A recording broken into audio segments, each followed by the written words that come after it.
What's up? What's going on, guys? It's your boy Top Dog Fitness, because I'm not an underdog. I got another message for you guys today. Like I said, not every message for everybody, but it's going to hit who it needs to hit. Let's get right into it. We're going to talk about family trauma. Family trauma, right? We're gonna forgive them and we're gonna let them go. Family trauma. We're gonna forgive them and then let them go, right? Let them go, not we're letting them go. It's not because we're still hurting or we're not healed. We're letting them go because our peace is the most important thing to us. Our inner peace is the most important to us. You know what I'm saying? That's why we're letting them go. We're forgiving them because God, man, listen, it was part of the whole process. So it's okay. That's why we're forgiving them. It's part of the process, right? Now, family trauma, right? Listen to me, and I'm going to give you some of my family little trauma experience, and I'm going to, boom, boom. So family trauma, right? Yes, family can be very strange.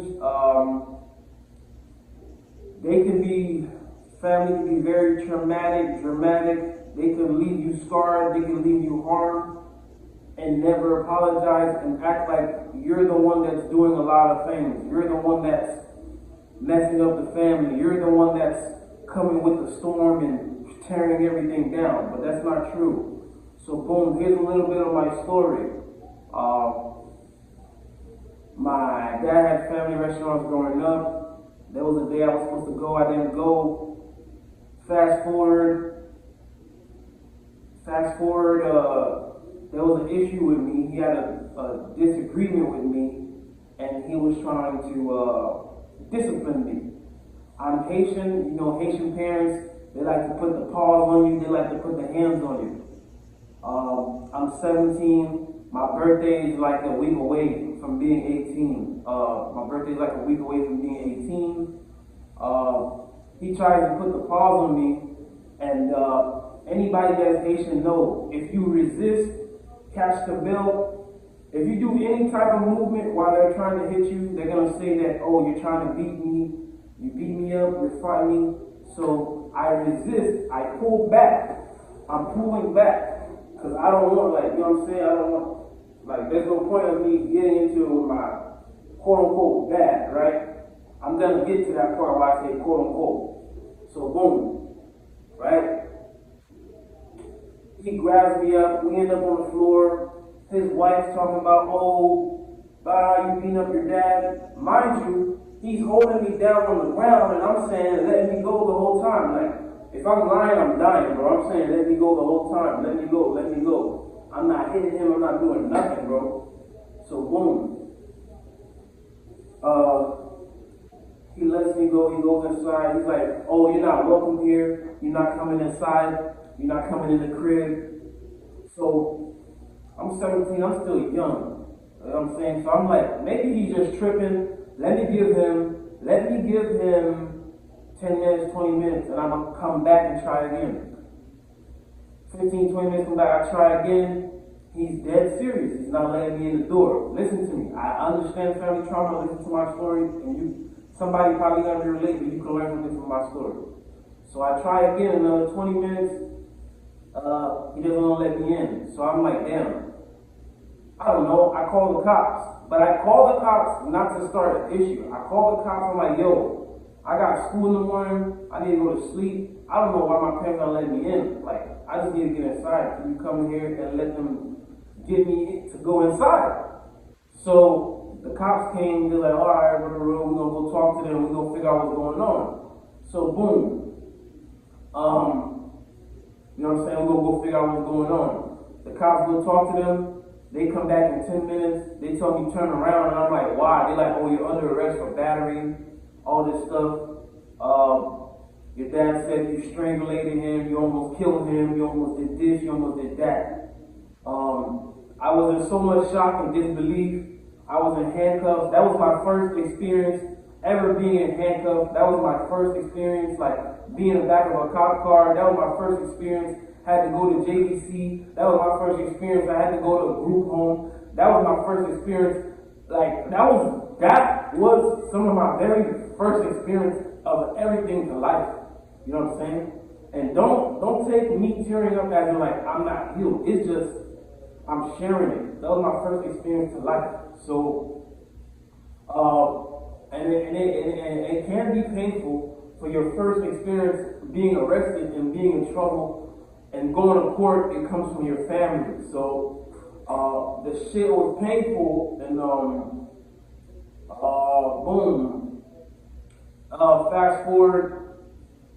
I was almost 18, like I said. I went to JDC. JDC is like, oh, this is like a runaway home problem thing. You gotta go to a group home. Went to the group home. The group home was looking at me and looking at the paper like, bro, you're about to be 18 in like three days. I don't know why you're here. It's like no reason. We're about to call your parents to come get you. He comes pick me up. He takes me to the family restaurant.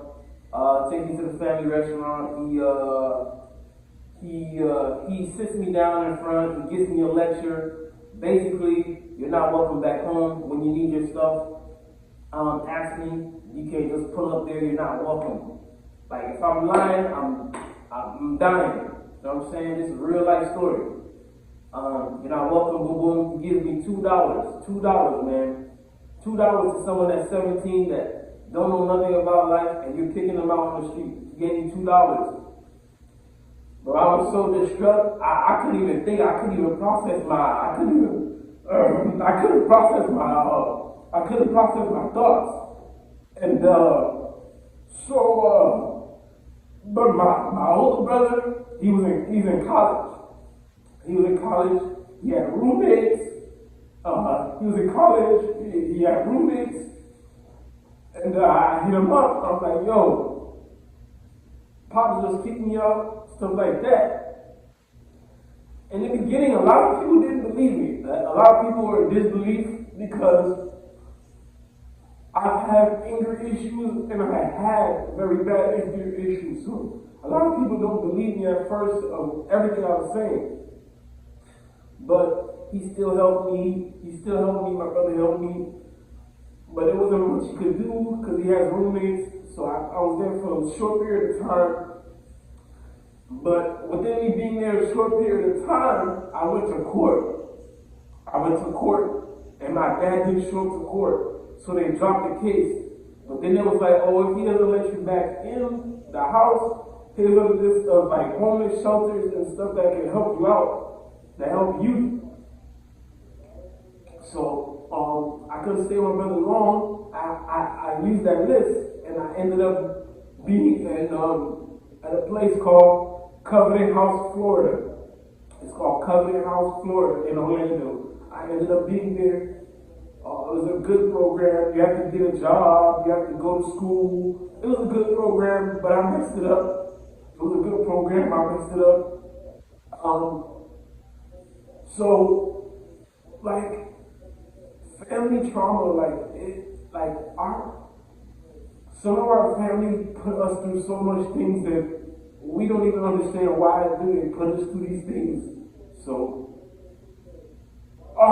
man, family trauma is a real thing. If you're going through it, get away from them. Find your own peace, find your own happiness.